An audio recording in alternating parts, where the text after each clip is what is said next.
네, 안녕하세요. 대한변호사협회 공인 산재 전문 박중영 변호사입니다. 오랫동안 산재 전문 변호사로 활동을 하면서 수많은 산재 사건을 다뤘는데요. 그 중에서 재해 근로자분들이나 사업주분들에게 도움이 될 만한 사례들을 선별해서 박변의 산재 이야기라는 제목으로 동영상을 제작하고 있습니다. 오늘은 그 25번째 시간으로 과로에 의한 사망과 산재 처리 절차라는 주제로 이야기를 해볼까 합니다. 설명의 편의를 위해서 재해 근로자의 이름을 홍길동으로 해서 이야기를 시작해 보도록 하겠습니다. 오랫동안 공무원으로 근무하던 홍길동은 50세경에 퇴직한 후 68세에 과로로 사망할 때까지 학원 강사로 재직을 하였습니다. 홍길동은 고혈압이나 당뇨 등의 기존 질환은 없었으며 가족들은 아직 산재 유족급여 신청을 하지 않고 있었습니다. 홍길동은 학원 강사로 근무하면서 개인사업 소득자로 신고 등록을 하였습니다. 그래서 4대 보험에도 가입되어 있지 않은데 이런 경우에도 산재 신청을 할 수 있을까요?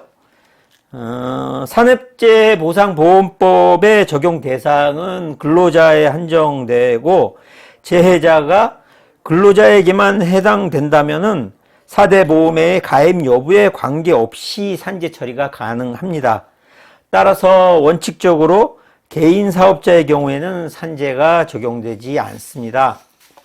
그러나 개인 사업자로 등록되어 있는 학원 강사라고 하여도 수업 내용, 강의 시간, 시간표 등이 학원 측에 의해서 정해짐은 물론 교무회의에 참석하고 학원생들의 등록 상황, 강의 진행 상황, 학생 지도 상황 및 담임 관리 등에 대하여 학원 측의 구체적인 지시를 받으면서 강의 시간이 적게 편성된 날에도 출퇴근 시간을 준수해야 하고 일반 강사로 입사해서 상당 기간이 경과하면 부장으로 승진되는 등 학원의 인사관리에 편입되고 업무의 수행에 대한 대가로 매월 고정 금액으로 지급받는 금액이 있는 경우에는 근로자로 볼 여지가 있으며 따라서 구체적인 근무 여건에 따라 산재 처리가 가능할 수도 있습니다.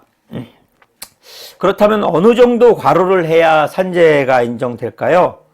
산재가 인정되는 과로에는 크게 급성과로, 단기과로, 만성과로가 있는데 급성과로는 돌발적이고 예측곤란한 비일상적인 사건으로 인해서 뇌심혈관 질환이 발병하거나 주요한 작업 환경에 급격한 변화가 있었던 경우 인정됩니다.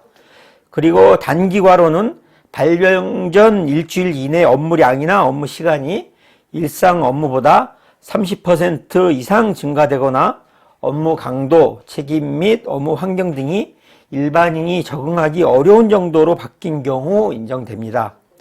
그리고 장기과로는 발병 전 3개월 이상 연속적으로 일상적인 업무에 비해 과중한 육체적, 정신적 부담을 발생시켰다고 인정되는 업무적 요인이 객관적으로 확인되는 경우에 인정됩니다. 따라서 과로가 인정되기 위해서는 위 세 가지 요건 중에 하나에 해당되어야 합니다. 그러면 산재 유족급여 신청을 하게 되는 경우 어떤 절차를 거치게 될까요? 우선 재해자의 유족들이 근로복지공단에 산재 유족급여 신청을 하게 되면 근로복지공단에서는 기본적인 사업장의 현황 및 근로자의 근로 현황, 재해 발생 경위 등에 대하여 조사를 합니다. 이때 사업주와 재해자의 유족 등에 대하여 관련 자료를 요청하게 되고 필요한 경우에는 문답 조사를 하게 됩니다. 또한 의료기관에 관련 자료를 요청하기도 합니다.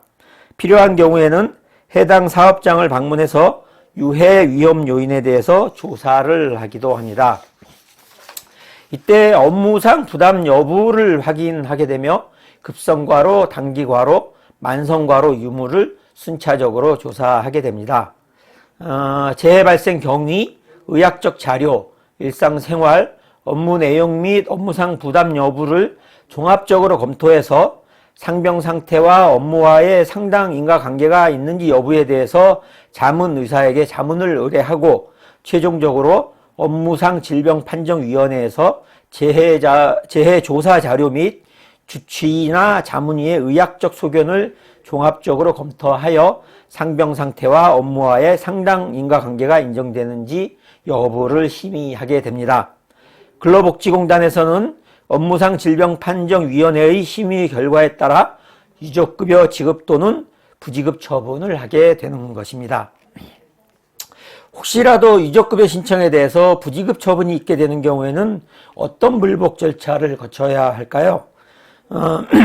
유족급여 신청에 대해서 부지급 처분이 있는 경우에는 부지급 처분 결정문을 송달받은 날로부터 90일 이내에 심사청구나 재심사청구를 신청할 수 있고, 심사청구나 재심사청구에서도 기각결정을 받은 경우에는 기각결정문을 송달받은 날로부터 90일 이내에 행정법원에 행정소송을 제기할 수 있습니다.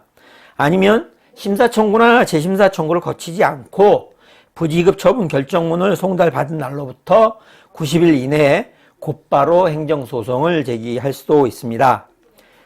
지금까지 과로에 의한 사망과 산재 처리 절차라는 주제로 이야기를 해보았습니다. 과로에 의한 사망에 대한 유족급여 신청 등과 관련해서 추가적으로 궁금하신 점 있으시면 상담 전화로 전화 주시기 바랍니다. 더 자세하게 상담해 드리도록 하겠습니다. 오늘은 여기까지입니다. 네, 감사합니다.